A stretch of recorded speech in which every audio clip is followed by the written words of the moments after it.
کہ میں تو آ گیا جناب، انہیں ملاقاتیں ملی کی، انہوں نے بریفنگ بھی لی مختلف شعبہ جات سے، انہوں نے قاضی سے بھی 2 ملاقاتیں کی.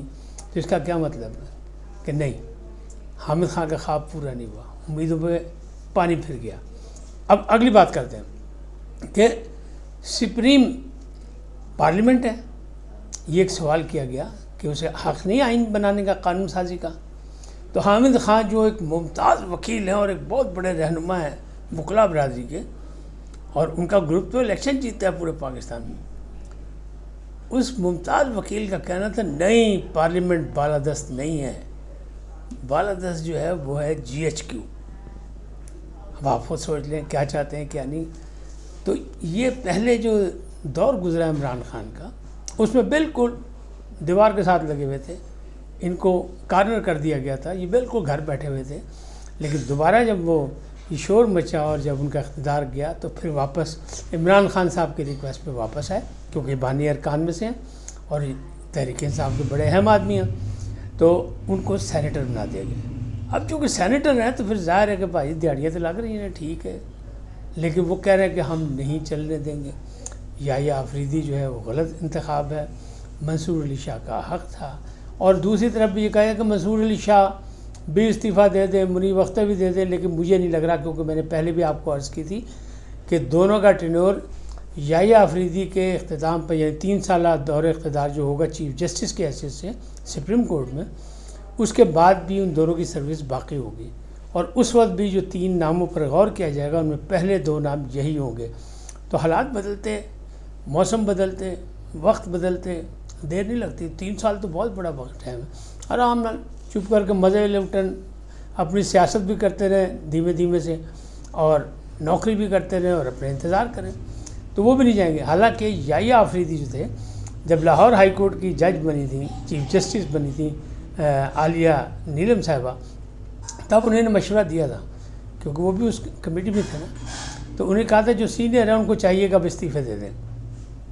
اب یہاں وہ استعفیٰ اپنے ساتھیوں سے لیتے نہیں، کیونکہ منصور علی شاہ ان کے بڑے اہم دوست ہیں، منیب اختر بھی ان کے بڑے خاص ہیں، اور ان کے پیچھے جو ہیں وہ ہے اطہر من اللہ. تو اطہر من اللہ، یحییٰ آفریدی اور منصور علی شاہ، یہ تو ایک فرم بھی اکٹھا چلاتے رہے، تو ان کی دوستیاں بھی بہت زیادہ ہیں. بہرحال منصور علی شاہ کہیں گے یہی کہ جناب ہم تو سمجھ رہے ہیں ہم ہی بیٹھے ہیں، آپ بیٹھے ہیں، کوئی بات نہیں.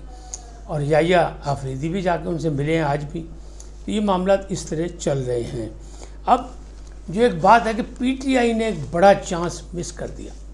غور کریں کہ گزشتہ روز جس طرح انتخاب ہوا یحییٰ آفریدی کا، تو پارٹی پوزیشن کیا تھی؟ 12 ارکان تھے، جن میں 8 تھے قومی اسمبلی کے ارکان اور 4 تھے سینیٹر.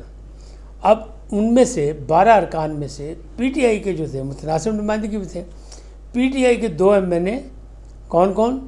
ایک تھے گوہر خان اور دوسرے تھے حامد رضا، صاحبزادہ حامد رضا، سنی اتحاد کونسل کے سربراہ، اور سینیٹر تھے علی ظفر. یہ تینوں نے بائیکاٹ کیا. کیوں؟ کہ پارٹی کے اندر کی چپکلش جو ہے اس نے ان کو جانے نہیں دیا. حالانکہ ان کے جانا ان کو چاہیے تھا، انہیں جب نامزدگی دے دی تھی، نام دے دیے تھے، تو اس کو جا کے بیٹھنا بھی چاہیے تھا. اس کا فائدہ کیا ہوتا؟ فائدہ اس کا یہ تھا کہ آخری وقت تک جو اطلاعات اس میٹنگ کی، اس میں آخری وقت تک پیپلز پارٹی اور مولانا منصور علی شاہ کا دھڑا پہ قائم تھے. نون لیگ اور MQM وہ تھی جناب یحییٰ آفریدی کے حق میں.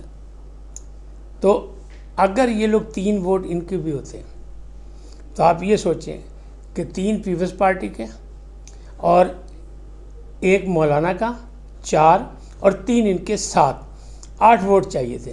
اگر وہاں بیٹھ کے لاجیکلی افہام و تفہیم سے بات چیت کرتے تو کوئی بڑی بات نہیں تھی، منوا سکتے تھے. کیوں؟ کہ گوہر علی خان بھی وکیل اور علی ظفر بھی وکیل، تو وہ اپنا کام دکھاتے ہیں. لیکن بات تو یہ، یہاں تو سیاست کھیلی جا رہی ہے، آئین اور قانون کی تو بات کی نہیں کی. اسی لیے مقدمات جو ہے اس میں تاخیر ہوئی، اس میں کوئی مطلب فائدہ نہیں پہنچا سکے عمران خان کو، کیونکہ یہ سیاسی انداز میں تمام مقدمات لڑ رہے ہیں. اسی انداز میں انہوں نے یہاں بھی کھیلا کہ کور کمیٹی نے اور سیاسی کمیٹی نے دباؤ ڈالا اور وہ وہاں نہیں گئے، بائیکاٹ کر دیا. حالانکہ وہاں یہ سلسلہ بن سکتا تھا کہ جب 7 ووٹ ان کے پاس ہوتے تو 1 ووٹ جو ہے MQM کو راضی کر لیتے، کیونکہ پیپلز پارٹی سے اس کا سندھ میں واسطہ ہے، تو آ سکتا تھا ووٹ. اور منت اللہ کر کے نون لیگ کو بھی منایا جا سکتا تھا، لیکن انہوں نے ایک بڑا اہم سنہری چانس ضائع کر دیا۔ اس وقت تک اتنی، پھر ملیں گے نئے موضوع کے ساتھ۔ جاتے جاتے آپ سے درخواست، IANN کو سبسکرائب کریں، لائک کریں، گھنٹی کا بٹن دبانا نہ بھولیں، اور اپنی قیمتی رائے کا اظہار بھی کریں، بلکہ اپنے حلقہ احباب میں اس کو شیئر بھی کر دیں۔ میں آپ کا خصوصی ممنون ہوں گا۔ سدا سلامت رہیں۔